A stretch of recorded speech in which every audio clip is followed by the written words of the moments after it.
Okay, tagline. Let's try this. Highway 36, the 1980s teen movie they were too afraid to make.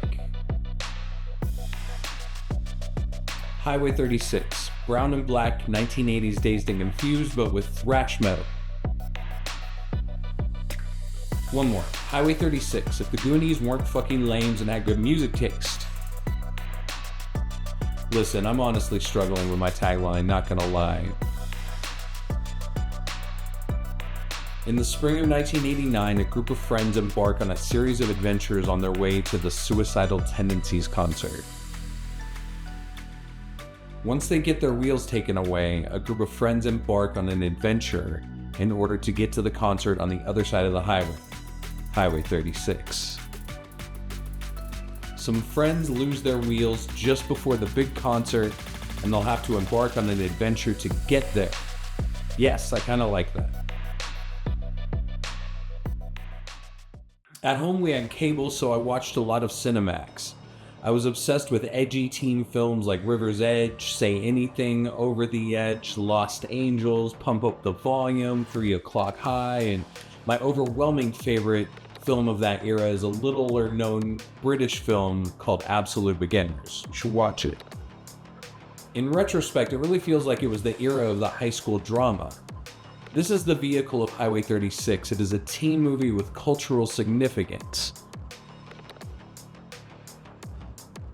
Another group of movies that caught my attention during that time were Chicano movies. I feel like you can't even refer to it as a genre really because there were and still are so few movies featuring Mexican actors.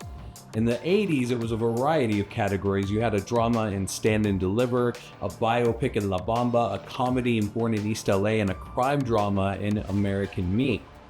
All different genres, but giving the Chicano community actual representation. Seeing that as a young person made me realize that our stories do matter.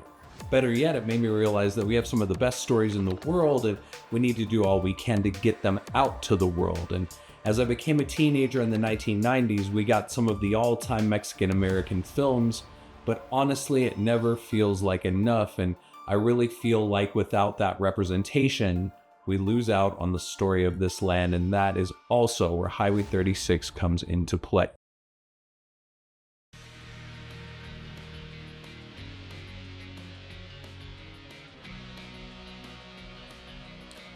Highway 36 is set in 1989, and I don't think that people talk enough about what a strong time for music that era was.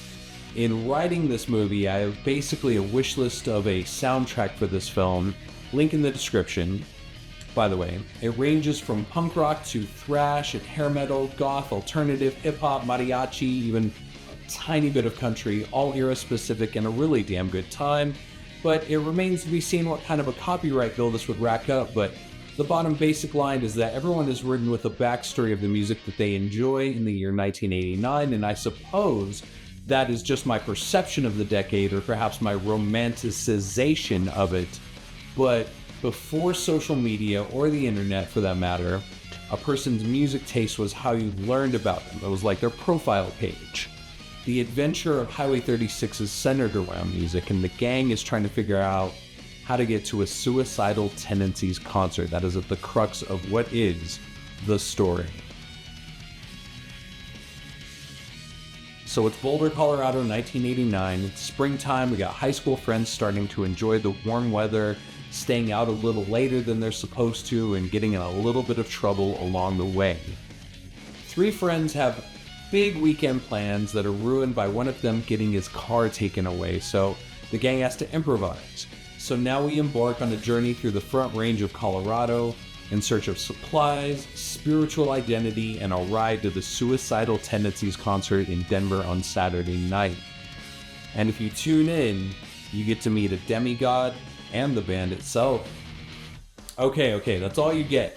You're gonna have to follow the instructions in the description if you're interested in checking out the screenplay for your favorite movie of the future.